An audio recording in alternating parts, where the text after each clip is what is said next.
নুসরাতের হত্যাকারীদের দৃষ্টান্তমূলক শাস্তি দাবি জানিয়েছে তার বাবা AKM মুসা।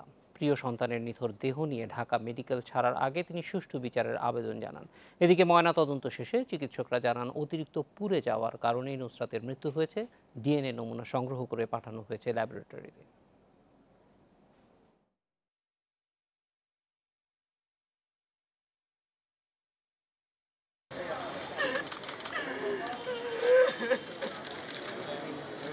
নুসরাতের ছোট ভাইয়ের আর্তনাদ যেন থামছেই না। সান্ত্বনা দেওয়ার ভাষাও খুঁজে পাচ্ছেন না আশপাশের কেউই। ওদিকে ততক্ষণে শুরু হয়ে গেছে বর্বরতার আগুনে পুড়ে যাওয়া নিথর দেহের ময়নাতদন্ত। ঢাকা মেডিকেলের ফরেনসিক বিভাগের 3 চিকিৎসক প্রায় 1 ঘন্টা সময় নেন ময়নাতদন্তে।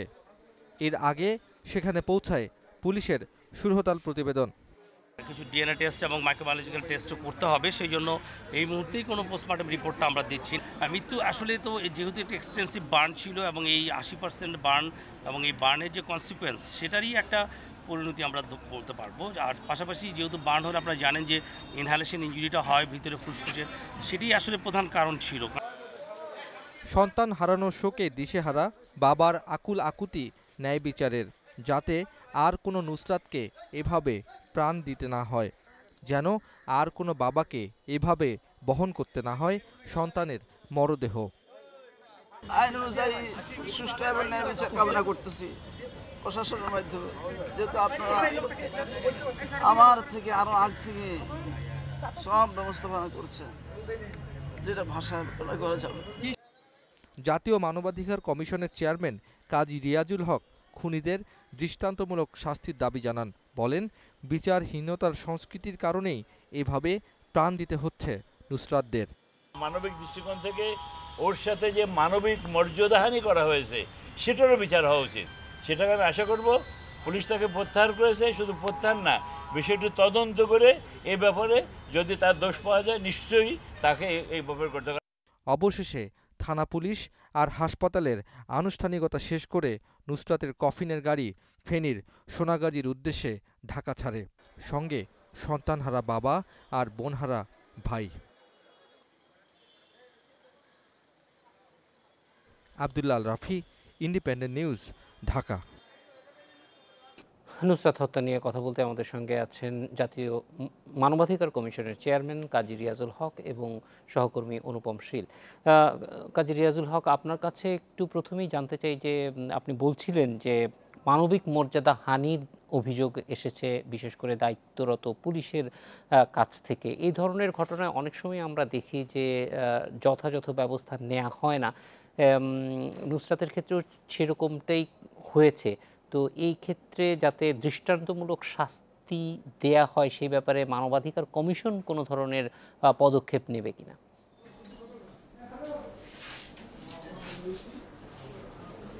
না, প্রথমে বলতে হবে যে নুসরতের যে অস্বাভাবিক এবং অকাল মৃত্যু, এটাকে তো কোনোভাবে একটা মৃত্যু হিসেবে বলা যাবে না, এটা একটা হত্যাকাণ্ড।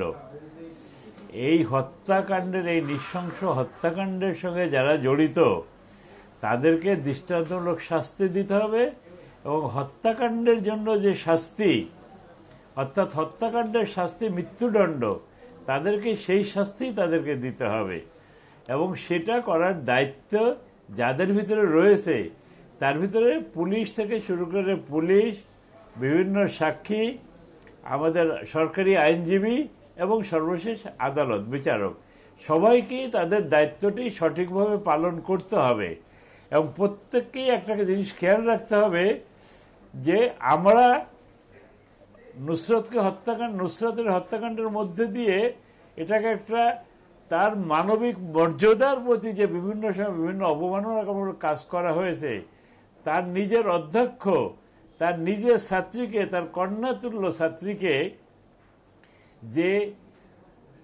বাজে ধরনের প্রস্তাব দিয়েছে, তার শিলতাহানির যে চেষ্টা করেছে এবং তারপরও সে যখন সেটা অ্যাগ্রি করেনি, সেটা যেটা প্রতিবাদ করেছে, নুসরাতকে আমি বলতে চাই একটা প্রতিবাদী নারী।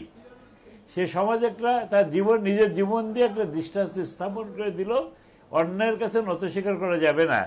তো সেই নুসরাত যে করে দিয়ে গেল সেটা মানুষ, সে যে মানবিক মর্যাদা, তার মর্যাদা তুলে ধরেছে, আমাদের সংসার সবাইকেই ঠিক সেইভাবেই তাদের মানবিক মর্যাদার আলোকেই নিজেদেরকে কাজগুলো করতে হবে। কারণ প্রত্যেককেই আমাদেরকে মনে করতে হবে যে আমরা প্রত্যেকে মানুষ। আমাদের সংবিধানের মূল মন্ত্র, যে সংবিধান জাতির পিতা বঙ্গবন্ধু শেখ মুজিব আমাদেরকে 1972 সালে উপহার দিয়েছিলেন, সেখানে যে বিষয়গুলো বলা ছিল যে মানবিক মর্যাদাটাই হচ্ছে আমাদের জেনেসিস। আমাদের সবাই সমান, ইকুয়ালিটি, নন ডিসক্রিমিনেশন ছিল আমাদের সংবিধানের মূল বিষয়, এবং সামাজিক ন্যায় বিচার ছিল আমাদের মূল বিষয়। অতএব মানবিক মর্যাদা, সামাজিক ন্যায় বিচার এবং সমতা, এই বৈষম্যহীনতা, এইটার ভিতরে খেয়াল রেখে এই বিচারটাকে আমরা যদি সম্পূর্ণ করতে পারি, অপরাধীকে যদি আমরা শাস্তি দিতে পারি এবং দৃষ্টান্তমূলক শাস্তি দিতে পারি, দ্রুততম সময়ের ভিতরে শাস্তি দিতে পারি এবং সেটাকে দৃশ্যমান করতে সেই প্রচেষ্টা করা হবে। এবং জাতীয় মানবাধিকার কমিশনের পক্ষ থেকে আমি ইতিমধ্যে একটি তদন্ত কমিটি করেছি। আমার একজন পরিচালক, যিনি জেলা ও ডিস্ট্রিক্ট জাজ আমাদের এখানে কর্মরত আছেন, তার নেতৃত্বে আমি একটা কমিটি করে দিয়েছি। আমরা ওখানে যে তথ্য অনুসন্ধান করব এবং এই তথ্য দিয়ে আমরা এই মামলা পরিচালনাতে যাতে সাহায্য হয়, সরকার যাতে মামলা পরিচালনায় অপরাধীকে সঠিকভাবে শাস্তি দেওয়ার জন্য তথ্যপত্র পায়, সেগুলো দিয়ে আমরা আমাদের পক্ষ থেকে সর্বাত্মক সহযোগিতা করব। এবং প্রয়োজনে যদি আইনি লড়াইয়ে আমাদের আরও কোনো আইনি সহায়তার প্রয়োজন হয়, সরকারের পাশাপাশি আমরাও আমাদের লয়ারকে দিয়ে, আমাদের আইনজীবীদেরকে দিয়ে আমরা সেই সহায়তা প্রদান করব। কাজী রিয়াজুল হক, আপনি বলছিলেন যে আইনের সমান আশ্রয় পাওয়া, আমরা অনেক ক্ষেত্রেই দেখি আমরা প্রভাবশালীরা অনেক সময় এই সমান আশ্রয় পাওয়ার অধিকার থেকে সাধারণ মানুষকে বঞ্চিত করে।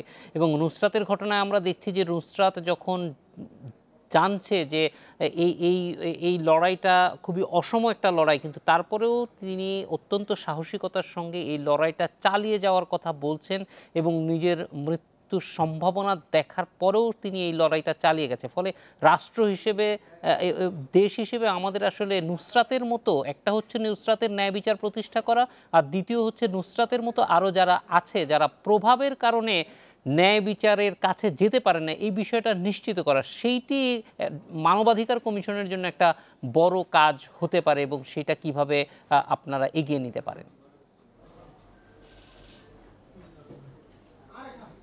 না, প্রথমে আমি বলবো যে নুসরাত যে প্রতিকূল পরিবেশের মধ্যে থেকেও, যেটা আপনি বললেন সমতা আর যেখানে অভাব ছিল, একটা প্রতিকূল পরিবেশের ভিতর থেকেও নুসরাত যেভাবে প্রতিবাদ করেছে এবং কোনো কিছু অন্যায়ের সাথে কোনো রকমের কম্প্রোমাইজ না করে সে দৃষ্টান্ত রেখে গেছে যে আমি প্রতিবাদ করে যাবো, তার জন্য আমার মৃত্যু হলো, আমি পিছবো না। এই যে বিষয়টা, সেই জন্য নুসরাতকে অবশ্যই আমাদের সম্মান জানাতে হবে। আমি মনে করি নুসরাতের এই মৃত্যুর মধ্য দিয়ে নুসরাত নারী সমাজের জন্য, নুসরাত মানবিক মর্যাদার জন্য, নুসরাত সমতার জন্য এবং অন্যায়ের কাছে নতি স্বীকার না করার জন্য যে দৃষ্টান্ত রেখেছে, সেই জন্য নুসরাতকে আমাদের নিয়মিতভাবে আমাদেরকে সম্মান জানাতে হবে। এবং নুসরাতের এই দৃষ্টি অনুসরণ করার জন্য আমি মনে করি নুসরাতকে একটা বিশেষ দিনে আমরা যারা প্রতিবাদ করে যাচ্ছি বিভিন্ন সময় অন্যায়ের বিরুদ্ধে, বিভিন্ন সিভিল সোসাইটির লোকজন এবং সরকার যে আইনের শাসন প্রতিষ্ঠার জন্য চেষ্টা করে যাচ্ছে, সমতার জন্য চেষ্টা করে যাচ্ছে, সব ক্ষেত্রে একটা দৃষ্টান্ত হয়ে থাকতে পারে, নুসরাত একটা উদাহরণ হয়ে থাকতে পারে। আর দ্বিতীয়টি, আপনি যেটা বলেছেন যে আমরা দেখেছি যে ইতিমধ্যে আমাদের সরকার প্রধান, মাননীয় প্রধানমন্ত্রী নির্দেশনা দিয়েছেন, তার সংবেদনশীল মনোভাব, তার আন্তরিকতা, এটা আমার মনে হয়, এবং তার যে কঠিন অনুশাসন দিয়েছেন, যে দৃষ্টান্ত কি বলে ওটাকে, অপরাধকারী সে যেই হোক না কেন, ওই অধ্যক্ষ এবং ওই অধ্যক্ষের সঙ্গে যারা জড়িত ছিল তাদেরকে সঠিকভাবে বিচার করে যথোপযুক্ত শাস্তি দেওয়া হয়। এবং আমি আশা করি এমন কোনো এজেন্সি নাই যারা এর বাইরে যে মাননীয় প্রধানমন্ত্রীর অনুশাসন এবং আইনের ভিতর থেকে তারা এই কাজগুলো করে যাবে। আমরা সবাই এতে সহযোগিতা জানিয়ে যাব। নুসরাতের আত্মা যাতে শান্তি পায়, নুসরাতের অপরাধীদের যেন শাস্তি হয়, এইটি আমাদের সবার চেষ্টা থাকবে। এবং আমি কাজী জিয়াউল হক আশাবাদী আমাদের যে সঙ্গে আমরা থাকুন। আমরা একটু ফেনীর সোনাগাজীতে আছেন আমার সহকর্মী অনুপম শীল, তার কাছে একটু জানতে চাইব। অনুপম, মামলার তদন্তটা এখন কি পর্যায়ে আছে? এটা আমরা প্রথম থেকেই জানি যে একটা পক্ষ যেটা স্থানীয়ভাবে শক্তিশালী, রাজনৈতিকভাবে প্রভাবশালী, তারা এই মামলাটি প্রভাবিত করার চেষ্টা করেছে। এখন তাদের কি অবস্থা এবং এই গ্রুপটি তারা এলাকায় আছে কিনা, না থাকলে পুলিশ তাদের বিরুদ্ধে কি ব্যবস্থা নিতে পারছে?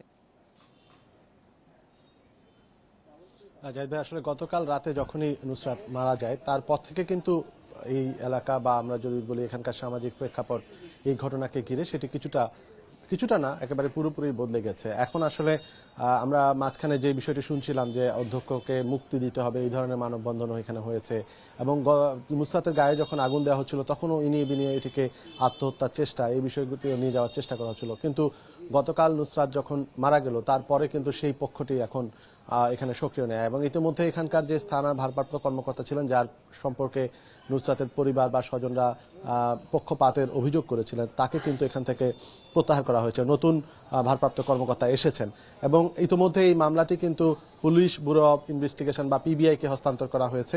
আমরা একটু আগে পিবিআই এর একটি টিমকে দেখেছি যে তারা ঘটনাস্থলে গিয়েছেন, অর্থাৎ যে মাদ্রাসাটিতে এই ঘটনাটি ঘটেছিল সেখানে গিয়েছেন। তারা সেখানে অনুসন্ধান কার্যক্রম সেটি শুরু করেছেন এবং সেই প্রেক্ষাপটে আমরা এখনো পর্যন্ত যেটি আন্দাজ করছি বা যেটি ধারণা করছি যে মূলত পিবিআই এর যে অনুসন্ধান কার্যক্রম সেটি হয়তো অনেকখানি নিরপেক্ষ জায়গা থেকে হতে পারে, এরকম বিষয়টি কিন্তু এখানকার স্থানীয় যারা রয়েছেন তারাও ধারণা করছেন।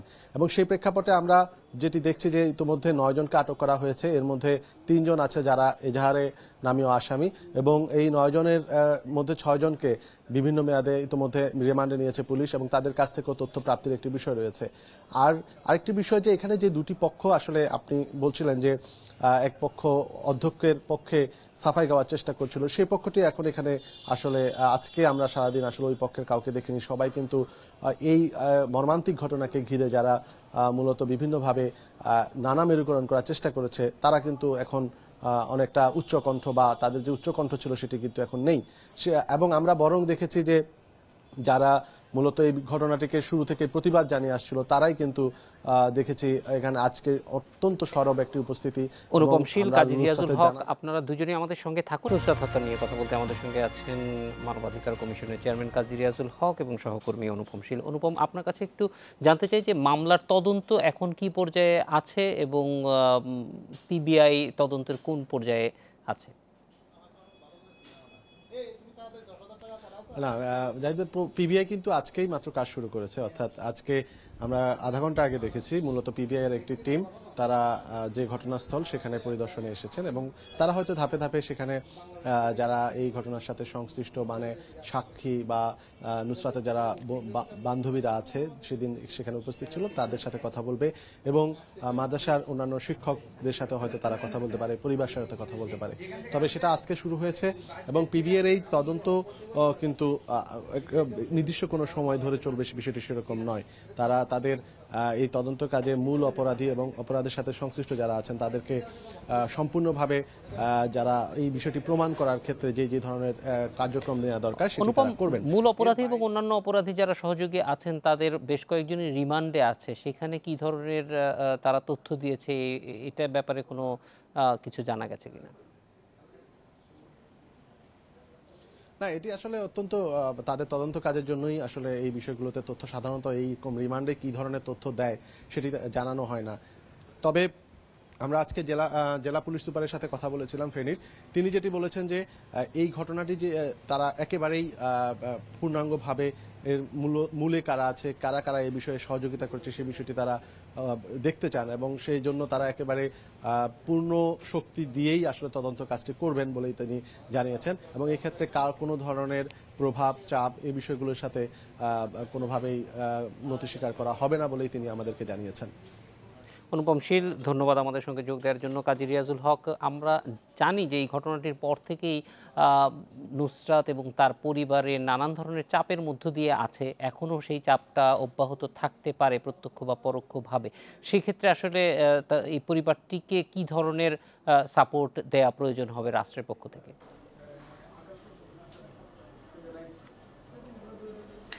না, এই পরিবারটিকে তো সাপোর্ট দিতেই হবে, কারণ যখন তারা এত বড় তাদের একটা ক্ষতি হয়েছে এবং তারা এর বিচার দাবি করবে এবং এই বিচার দাবি করলেই তো তাদের উপর প্রেশার, সেটা খুবই স্বাভাবিক। অপরাধীরা তো চেষ্টা করবে তাদের উপর চাপ সৃষ্টি করে মামলাটাকে ভিন্ন খাতে প্রবাহিত করে নিয়ে যাওয়ার জন্য। তো সেই জন্য সরকারকে অর্থাৎ পুলিশ বাহিনীকে নুসরতের পরিবারকে সর্বাত্মক ধরনের নিরাপত্তা নিশ্চিত করতে হবে। দ্বিতীয়টি হচ্ছে যে এইখানে যে তদন্তকারী সংস্থা এখন পিবিআইকে দিয়েছে, আমরা দেখতে চাই যে পিবিআই রিপোর্টটা যেন দ্রুততম সময়ের ভিতরে আসে। এই প্রসঙ্গে আমি একটা কথা বলতে চাই, সেটি হচ্ছে যে আমরা সবসময় মনে করি যে আমার তদন্তের সর্বশেষ দিন কতদিন আমার আছে, কিন্তু তার আগে তো আমার রিপোর্ট দিতে কোনো অসুবিধা নেই। আমার কাছে নুসরতের চিঠি আছে, যে চিঠির মধ্যে দিয়ে নুসরত তার বান্ধবীকে লিখেছে যে কি ধরনের চাপ সৃষ্টি তারা করেছে, কিভাবে তাকে অপদস্থ করা হয়েছে এবং সেই লড়াই চালিয়ে যাবে। এবং আরেকটি বড় জিনিস আছে, নুসরতের মৃত্যুর আগে তার ডাইং ডিক্লারেশন রয়েছে। এই ডাইং ডিক্লারেশন একটা অনেক বড় শক্তিশালী আলামত এবং আমি মনে করি যে যাদেরকে রিমান্ডে নেওয়া হয়েছে তারাও কনফেশনাল স্টেটমেন্ট দিবে, এটা আমার ধারণা। আমি জানি না কী করেছে, পুলিশ জানে, এই যে ম্যাজিস্ট্রেট জানে, ম্যাজিস্ট্রেট নিয়েছে, এই পুলিশ তো জানে না, ম্যাজিস্ট্রেট জানে। এই কনফেশনাল স্টেটমেন্টটা হয়তো সেখানে থাকবে, অতএব কনফেশনাল স্টেটমেন্টে হয়তো স্বীকারোক্তিমূলক জবানবন্দি আসবে। এই সবগুলো যখন আসবে তারপরে এই জায়গা থেকে এই মামলা তদন্ত করতে খুব বেশি সময়ের প্রয়োজন লাগার কথা না, এবং এই মামলাটাও যাতে চার্জশিটে দ্রুত সময়ের ভিতরে দাখিল হয়ে যায় বলে আমি আশা করতে চাই। এবং দ্বিতীয়টি হচ্ছে আদালতও যাতে মামলাটা দ্রুত সময়ের ভিতরে নিষ্পত্তি করে, সেটা আমাদের আদালতের কাছে একটা প্রত্যাশা থাকবে। কারণটা হচ্ছে আইনের শাসন আমাদের দেশে আছে, সেটাকে প্রমাণিত করার জন্যই এই জাতীয় অপরাধীদের দ্রুততমের ভিতরে শাস্তি নিশ্চিত করে সেই শাস্তি কার্যকরী করতে হবে এবং এটাকে দৃশ্যমান হতে হবে। তাহলে আমার মনে হয় মানুষের ভিতরে যে শঙ্কা আছে, শঙ্কা কেটে যাবে, আইনের প্রতি মানুষের শ্রদ্ধাবোধ অনেক বাড়বে। এবং আমি আশাবাদী, যেহেতু মাননীয় প্রধানমন্ত্রী বিষয়টিকে সর্বোচ্চভাবে গুরুত্ব দিয়েছেন এবং পার্সোনালি তিনি কিছু নির্দেশনাও দিয়েছেন, অতএব এখানে কোনো পক্ষই কোনো রকমের প্রভাব বিস্তার করতে এগিয়ে আসবে না। তারপরেও আমাদের সবাইকে সতর্ক থাকতে হবে। আমরাও জাতীয় মানবাধিকার কমিশনের পক্ষ থেকে একটা ফ্যাক্ট ফাইন্ডিং কমিটি করেছি। আমার কমিশনে কর্মরত একজন পরিচালক, যিনি একজন জেলা ও দায়রা জজ, তার নেতৃত্বে আমি একটা কমিটি করেছি, তারা আগামীকাল ওখানে যাবে। আমরাও কিছু তথ্য অনুসন্ধান করে আমরা এটা স্বরাষ্ট্র মন্ত্রণালয়ে দিব, যেটা নিয়ম অনুযায়ী স্বরাষ্ট্র মন্ত্রণালয়কেও আইওকে দিয়ে দিতে হয়, যাতে তদন্তগুলো সুষ্ঠুভাবে হয়। এবং আমি আরেকটি জিনিস প্রত্যাশা করব সরকার মন্ত্রণালয়ের কাছে, আইন মন্ত্রণালয়ের কাছে, পাবলিক প্রসিকিউটররা যারা আছেন তারা যেন এখানে খুব শক্তভাবে এবং দায়িত্বশীলতার সাথে এই মামলাটাকে গুরুত্ব দিয়ে মামলার জন্য তারা ফাইট করে এই নুসরতের পক্ষে অর্থাৎ রাষ্ট্রের পক্ষ হয়ে। তাহলেই আমার মনে হয়, আমি আশাবাদী যে এই মামলার একটা সুন্দর ফলাফল, মানুষের কাঙ্ক্ষিত রায় আমরা পাবো। কাজী রিয়াজুল হক, আমরা দেখেছি যে নুসরাতের পক্ষে এবং তার ন্যায় বিচার যাতে পায় সেই জন্য সামাজিক যোগাযোগ মাধ্যমগুলোতে দেশের মানুষ সরব আছে এবং অনেকেই প্রতিবাদ কর্মসূচিও হাতে নিয়েছেন। আপনার কি মনে হয় যে সিভিল সোসাইটি এবং স্বাভাবিকভাবে অন্য সাধারণ মানুষ তারা যে এই বিষয়টি সামনে নিয়ে আসছেন, এইটা ন্যায় বিচার প্রতিষ্ঠা করার জন্য সহায়ক হবে?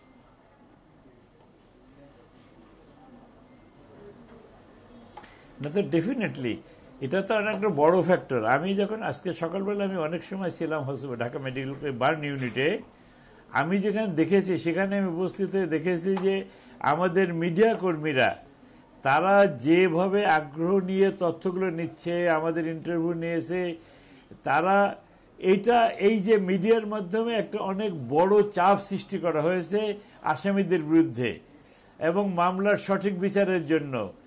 এবং দ্বিতীয়টি হচ্ছে যে আমরা আজকে দেখেছি সারা দিনে বিভিন্ন জায়গায় এই বিশ্ববিদ্যালয়ের ছাত্রছাত্রীরা পর্যন্ত তারা মানববন্ধন, বিভিন্ন ধরনের সভা সমাবেশ তারা করে যাচ্ছে, এটাও একটা চাপ সৃষ্টি। এবং সরকারের পক্ষ থেকেও যে এইটাকে আমরা দেখেছি যে মাননীয় প্রধানমন্ত্রীর সাথে মাননীয় স্বরাষ্ট্রমন্ত্রী এবং পুলিশের ঊর্ধ্বতন কর্মকর্তা সবাই এটার সাথে খুবই সিরিয়াসলি নিয়েছে বলে আমরা অ্যাপারেন্টলি দেখতে পাচ্ছি। তা আমি মনে করি এই বিষয়টা কন্টিনিউ করবে, অপরাধীরা কোনো রকমের সুযোগ সৃষ্টি করতে পারবে না। যেটি একটু আগে আপনার সোনাগাজীর প্রতিনিধি বললেন যে গতকাল পর্যন্ত তারা ওখানে যে একটা গ্রুপ সৃষ্টি করেছিল ওই প্রিন্সিপালের পক্ষে, তারা এখন নিশ্চুপ হয়ে গেছে। তারা বুঝেছে যে এখন এই অবস্থাতে কোনো রকম আমরা কিছু করতে পারবো না।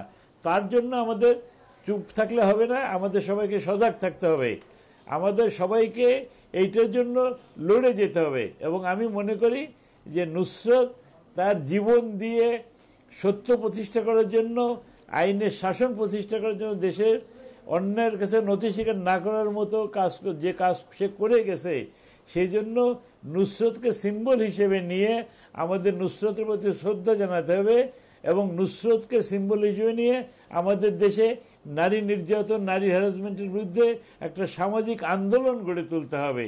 তাহলেই আমরা একটা সুশৃঙ্খল জাতি, এটাকে আমরা আরেকবার প্রমাণ করতে পারবো। আমাদের যে আইনের শাসন আছে, এটাকে আমরা আরেকবার প্রমাণ করতে পারবো। কাজী রিয়াজুল হক, আমরাও চাই যে এই নুসরাতের প্রতি সবচেয়ে বড় সম্মান প্রদর্শন হবে তার উপর যে অত্যাচার হয়েছে সেটার ন্যায় বিচার প্রতিষ্ঠার মধ্য দিয়ে। আমাদের সঙ্গে যোগ দেওয়ার জন্য আপনাকে অনেক ধন্যবাদ।